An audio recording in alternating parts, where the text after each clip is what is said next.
अध्याय 6 श्लोक संख्या 16। ना अति अश्नतस्तु योगो अस्ति ना चा एकांत मनश्नतः ना चाति स्वपनशीलस्य जागृतो नैव चा अर्जुन। आप श्री कृष्ण अर्जुन से कह रहे हैं, हे अर्जुन, जो मैं तुम्हें योग बता रहा हूँ वो योग किस प्रकार संभव होता है। कौन सा व्यक्ति उस योग में सही कर सकता है, उसके अंदर क्या गुण होने चाहिए योगी के अंदर जो साधना का, प्राणायाम का, योग का अभ्यास करता है। ना अति, ना मतलब नहीं, अति मैंने बहुत ज्यादा, ठीक है। क्या है? अश्नत अस्तु, खाने वाला व्यक्ति। जो व्यक्ति बहुत ज्यादा खाता है, सारा दिन खाता ही रहता है, वो कहते हैं वो योग नहीं कर सकता। और जो नहीं खाता, ना चा एकांत अनशता, जो ज्यादा अनशन करता है, हर समय व्रत भी करता रहता है, वो भी योग में सफल नहीं होता।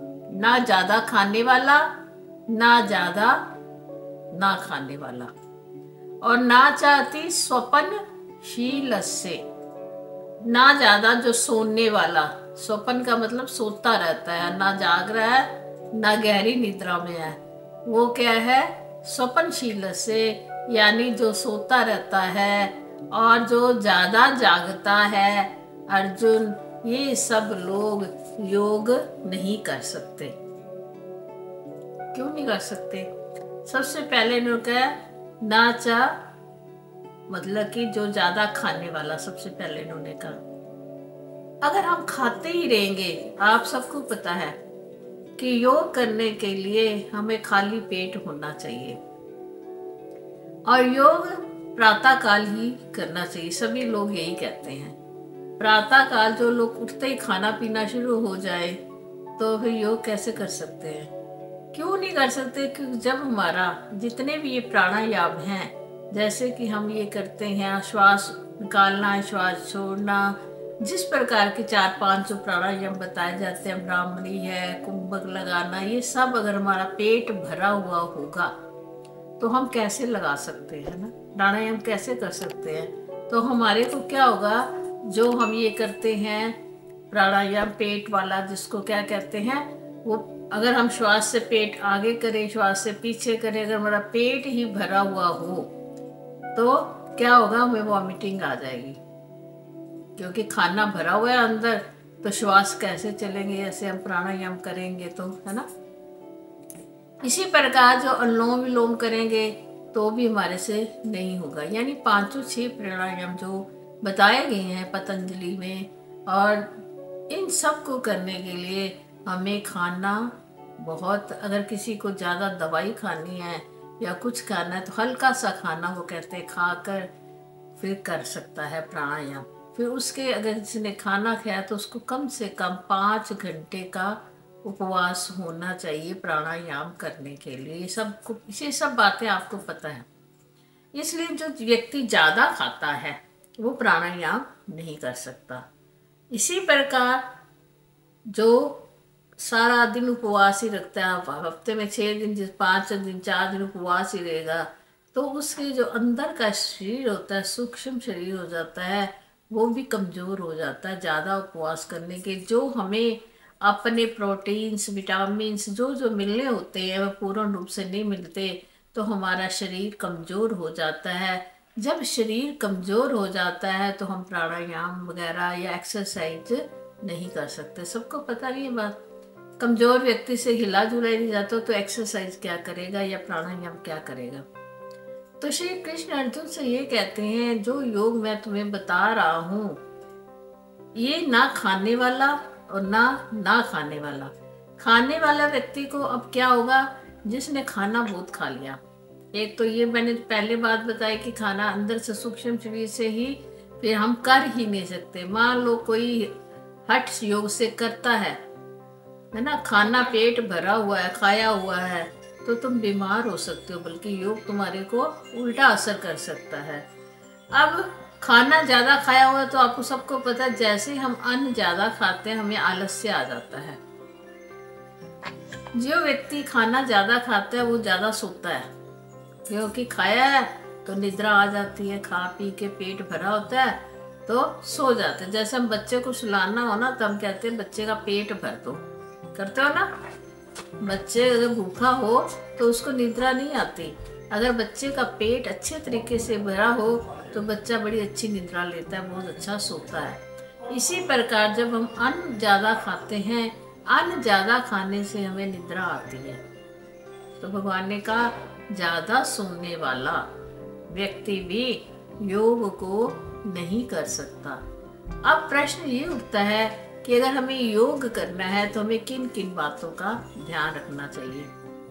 योग करने के लिए हमें पर्याप्त मात्रा में ही खाना चाहिए, और खाना कैसा चाहिए, संतुलित भोजन खाना चाहिए, जिससे हमारा जो अंदर का शरीर है वो हुष्ट पुष्ट हो जाए, हम स्वस्थ रहें।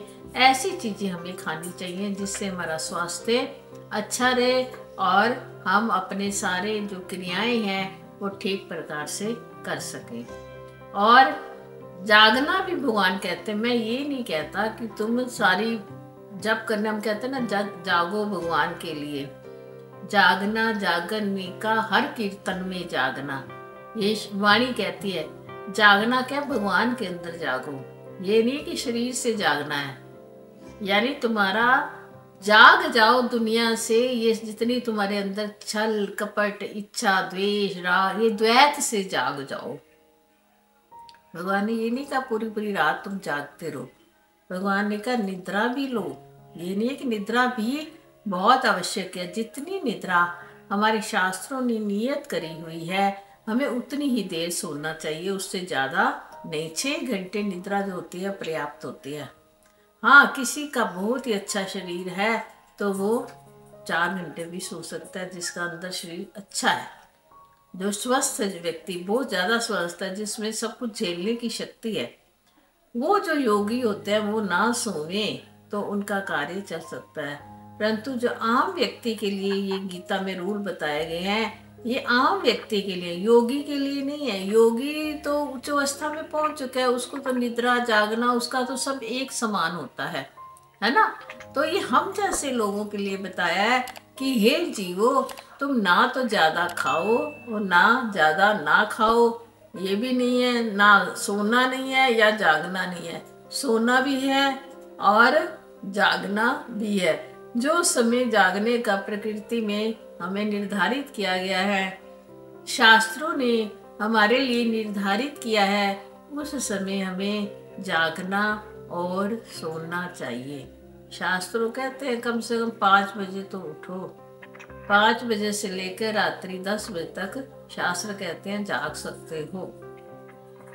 अब ये हमारे ऊपर निर्भर करता है कि हम अपनी दिनचर्या को किस प्रकार वो बनाते हैं।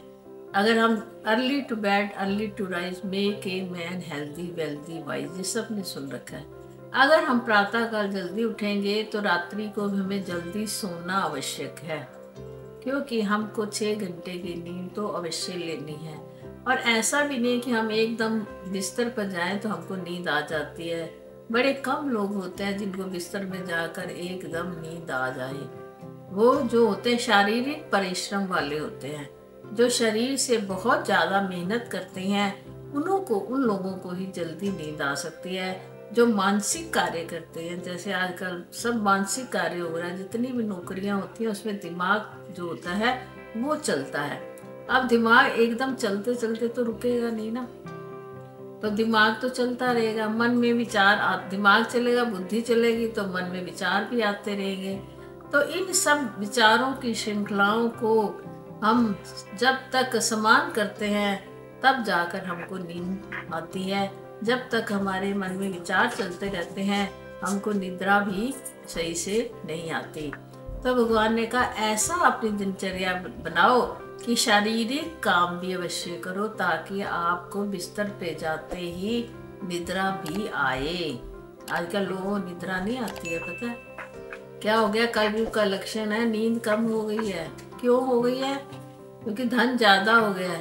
पर धन ज्यादा हो गया क्या है? सुख नहीं है, असली सुख नहीं है। धन से कभी सुख नहीं मिला आज तक किसी को। मतलब ये सब कलयुग के ही लक्षण है कि क्या चीज कम होती जा रही है और क्या चीज बढ़ती जा रही है ना। परिवार कम हो गए हैं, पैसा है परंतु शांति नहीं है ना। पहले हम कितने भाई बहन होते थे, थोड़ा जो मिलता था उसमें मजे कर लेते थे। आजकल ऐसा नहीं है। आज का एक एक बच्चे की रिक्वायरमेंट देखो कितनी ज्यादा है। कुछ हम लोगों ने भी बच्चों का रहन सहन ऐसा बना दिया है, इसलिए सब ये कारण है। अब बस हम संक्षेप में यही करेंगे, अगर हमें योग करना है, योग मैंने परमात्मा से योग करना है, संसार से नहीं। संसार के योग के कारण ही तो हम यहाँ पे सब उसको सुधारने की कोशिश करने के लिए, संसार से योग तो हमारा अपने आप ही हो गया हुआ है।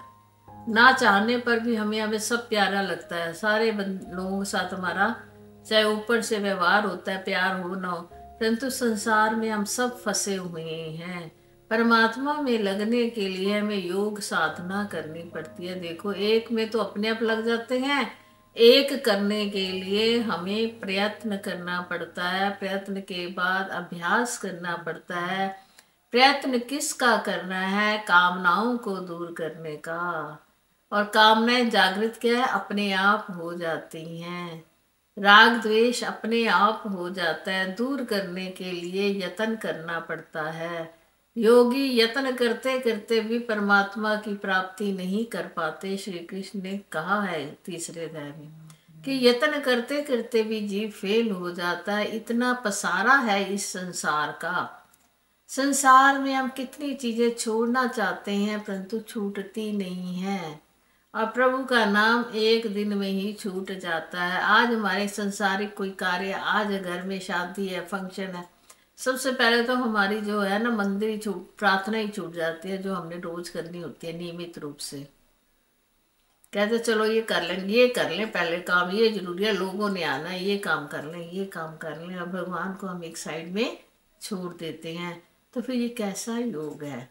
प्रभु के साथ योग करने के लिए हमें ये जितने भी इन्होंने चार बातें बताई हैं, खाना पीना कम कम, मतलब ऐसा भी नहीं, युक्ति का खाना है, और सोना भी युक्ति के अनुसार है, और जागना भी हमें युक्ति के अनुसार है। जितना हमारे शास्त्र लोग कहते हैं, जितने हमारे बड़े लोगों ने परंपराएं बनाई हुई हैं, या संत महात्मा जो हमें समझाते हैं, हमें उन सब का अनुकरण करना चाहिए। और जागना और सोना समय से चाहिए, और खाने और पीने का ध्यान रखना चाहिए।